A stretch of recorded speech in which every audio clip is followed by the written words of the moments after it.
नमस्कार दोस्तों, हमने पिछले वीडियो में वर्णमाला स्वरों का वर्गीकरण देख लिया था। अब हम आगे देखेंगे व्यंजनों का वर्गीकरण। व्यंजनों का वर्गीकरण। व्यंजन का वर्गीकरण जो है हम 8 भागों में करते हैं। व्यंजन का वर्गीकरण 8 भागों में करते हैं। 1, 2, 3, 4, 5, 6, 7 और 8। पहला है क वर्ग, दूसरा है च वर्ग, तीसरा है ट वर्ग, त वर्ग,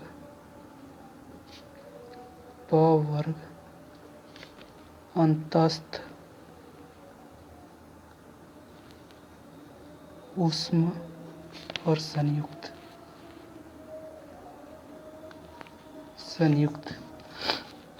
तो हम 8 भागों में बांटते हैं: क वर्ग, च वर्ग, ट वर्ग, त वर्ग, प वर्ग, अंतस्थ, ऊष्म तथा संयुक्त। इसको हमको क्रम को ध्यान में रखना है। कैसे इसको याद कर सकते हैं? क, च, ट, त और प। क, च, ट, त, प। इसको ध्यान में रखेंगे। क वर्ग, च वर्ग, ट वर्ग, त वर्ग, प वर्ग, अंतस्थ, ऊष्म तथा संयुक्त। क वर्ग में कौन कौन से वर्ड आते हैं? क आता है ख, ग, घ और अंग। च में आपका आएगा च, छ, ज, झ और य। ट में आएगा ट, ठ, ड, ढ और ड़। त वर्ग में आएगा त, थ, द, ध और न। प वर्ग में आएगा प, फ, ब, भ और म। अंतस्थ में आता है य, र, ल और व। ऊष्म में आता है बड़ा स, मूर्धन्य स, छोटा स और ह। संयुक्त में आपका 4 व्यंजन आते हैं: छ, त्र, ज्ञ और स्र। संयुक्त इसलिए कहते हैं क्योंकि ये 2 व्यंजनों से मिलकर बना है। जैसे छ जो है क और स से मिलकर बना है। त्र जो है त और र से मिलकर बना है। ज्ञ जो है ज और ञ से मिलकर बना है। स्र जो है स और र से मिलकर बना है। इसको आपको ध्यान रखना है।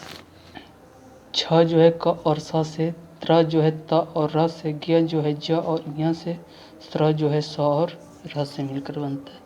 आइए और कुछ जानकारी हम लेते हैं।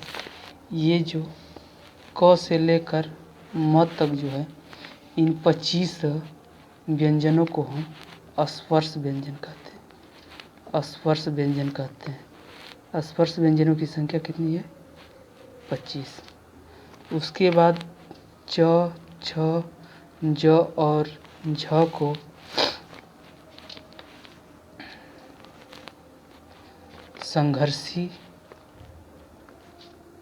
संघर्षी व्यंजन कहते हैं।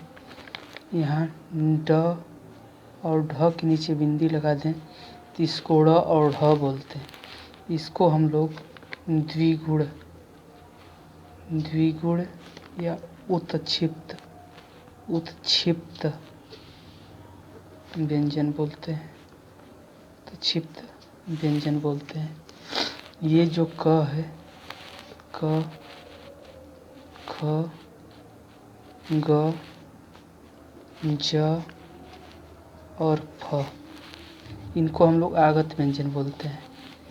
क के नीचे बिंदी लग गई, ख के नीचे बिंदी, ग के यहाँ बिंदी, ज के यहाँ बिंदी और फ के यहाँ बिंदी। तो इनको हम आगत व्यंजन बोलते हैं।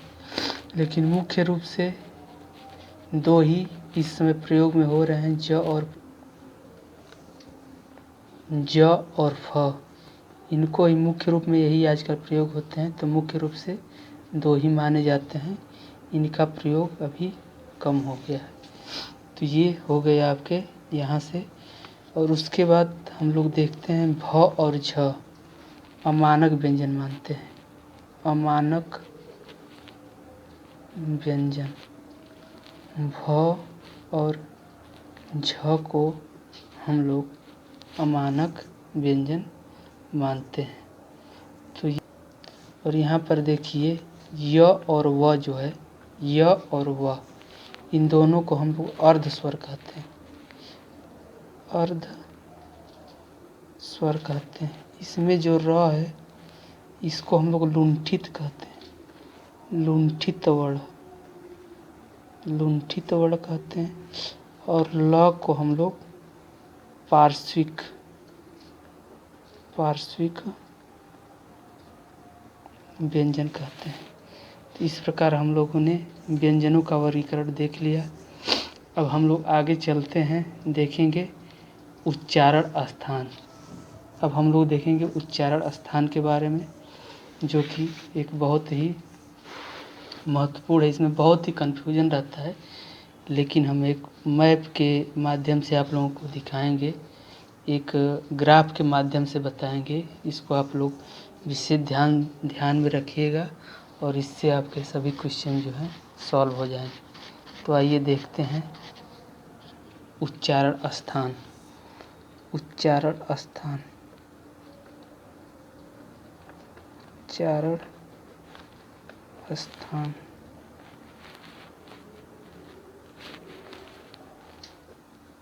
देखिए जो वर्णों का उच्चारण होता है वह 6 जगहों से होता है।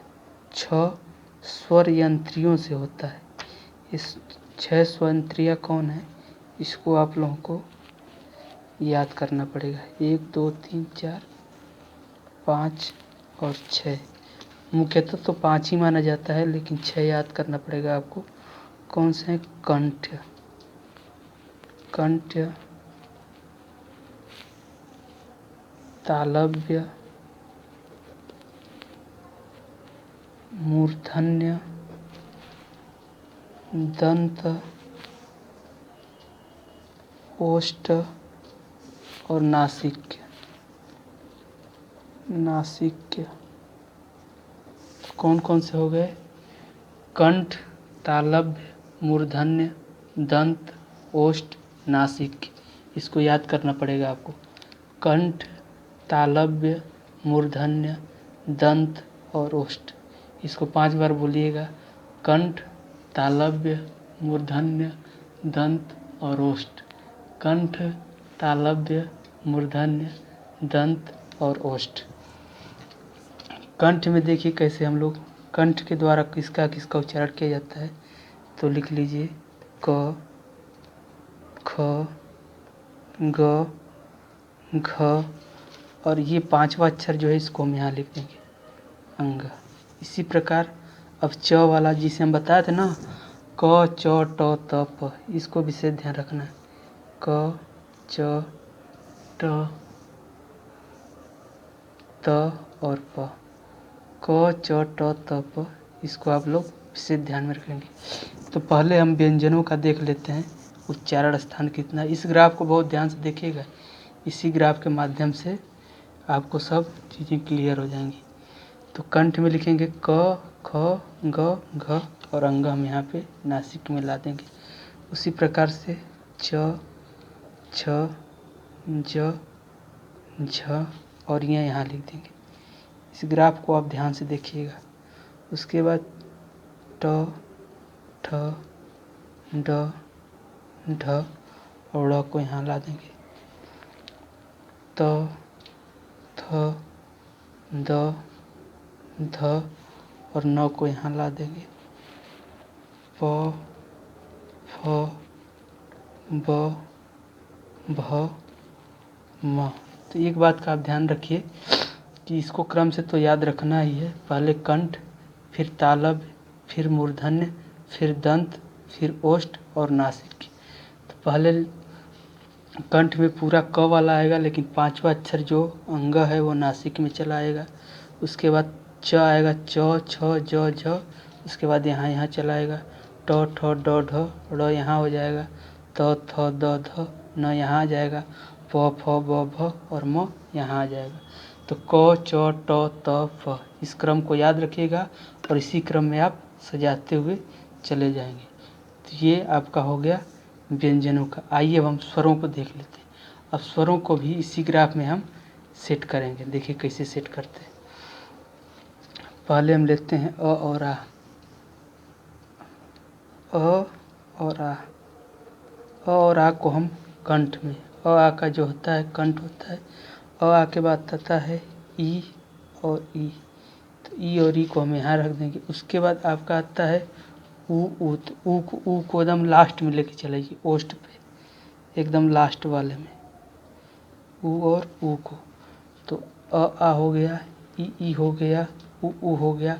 अब बचा ए तथा ए। तो ए और ए को पहले और दूसरे को मिला के लिख दीजिए, ए और ए। ए और ए को दोनों को कंठ और तालव्य मिलाकर था, कंठ और तालव्य से ए और ए। तो कैसे हमने किया, अ और आ को कंठ में लिख दिया, पहले अ और आ लिख दिया, फिर दूसरी लाइन में ई और ई लिख दिया, फिर हम चले सबसे लास्ट में ऊ और ऊ लिख दिया। फिर हमने क्या किया, कंठ और तालव्य मतलब पहले और दूसरे लाइन को मिला के ए और ए लिख दिया। इस ग्राफ को समझिए, बहुत नियम नहीं, समझने की ज़रूरत है। ग्राफ को ए और ए यहाँ लिख दिया। उसके बाद ये पहले और लास्ट को हमने मिला दिया। तो अ और आ हो गया, ई और ई हो गया, ऊ और ऊ हो गया, ए और ए हो गया। यहाँ लिख देंगे ओ और औ। तो और ओ किससे हो गया, कंठ और ओष्ठ से। कंठ और ओष्ठ से क्या हो गया, ओ और ओ। इस ग्राफ को ध्यान में रखिएगा, बहुत ही आसान हो जाएगा आपके लिए। और आ को यहाँ रजिस्ट कर दिया है, ई और ई को तालव्य में, ओष्ठ में ऊ और ऊ को, और फिर कंठ और तालव्य में ए और ए को। क्रम स्वर वाला वही क्रम रहेगा, ओ और ओ को यहाँ पे रजिस्ट कर दिया। उसके बाद बचा री, तो री को त री, तरी से याद कर सकते हैं, री इसमें त और री में आ गया। इसके बाद हमारा हो गया ये। अब हम सेट करते हैं अंतस्थ व्यंजन को। अंतस्थ व्यंजन को, अंतस्थ व्यंजन में आपका आता है कौन कौन सा अंतस्थ व्यंजन आपको बताए थे। अंतस्थ व्यंजन में य, र, ल और व। य, र, ल, व बताए थे अंतस्थ व्यंजन को। इसको देखिए अब कैसे करना है। व जो है, व को इस दोनों को मिला देंगे, व अर्थात व का उच्चारण स्थान क्या हो गया, दंतोष्ठ। व का उच्चारण स्थान क्या हो गया, दंत ओष्ठ, दंत ओष्ठ। उसके बाद बचा य।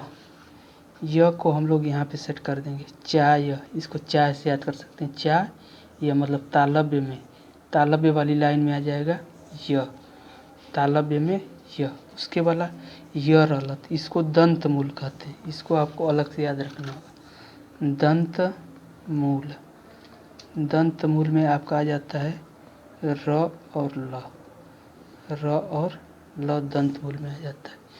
उसके बाद हमारा बचा ऊष्म व्यंजन। ऊष्म व्यंजन में आपको बताए थे स, मूर्धन्य स, छोटा स और ह। तो ह को हम यहाँ पे लिख देते हैं पहली लाइन, आह, आह से याद कर सकते हैं। तो ह यहाँ हो गया। उसके बाद यहीं से लिखते जाइए, बड़ा सा, मूर्धन्य सा और छोटा सा। इस प्रकार से इस ग्राफ को अगर आप समझ गए होंगे तो अब आपको उच्चारण स्थान में कहीं भी दिक्कत नहीं होगी। अगर आप स्क्रीनशॉट लेना चाहते हो तो ले लीजिए, और अगर आपको ये समझ में आ रहा हो तो चैनल को लाइक, शेयर और सब्सक्राइब करिए। और हमारी पूरा हिंदी का जो है वीडियो पूरा हम यहाँ पे अपलोड करने वाले हैं। अब आगे बच रहा है, तो हम लोगों ने उच्चारण स्थान के बारे में बहुत ही अच्छे तरीके से जान लिया। आप किसी भी किताब से इसको सॉल्व करिएगा पढ़ने के बाद, और लाइक, शेयर और सब्सक्राइब ज़रूर करिए। जिससे कि मेरा भी मनोबल बढ़े और आगे वीडियो में डालूं। और अब हम अघोष, सघोष, अल्प प्राण और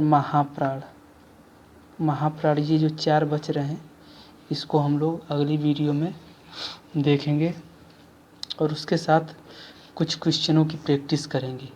वर्णमाला के वर्ण विचार के जो क्वेश्चन हैं उनको हम लोग प्रैक्टिस करेंगे। धन्यवाद।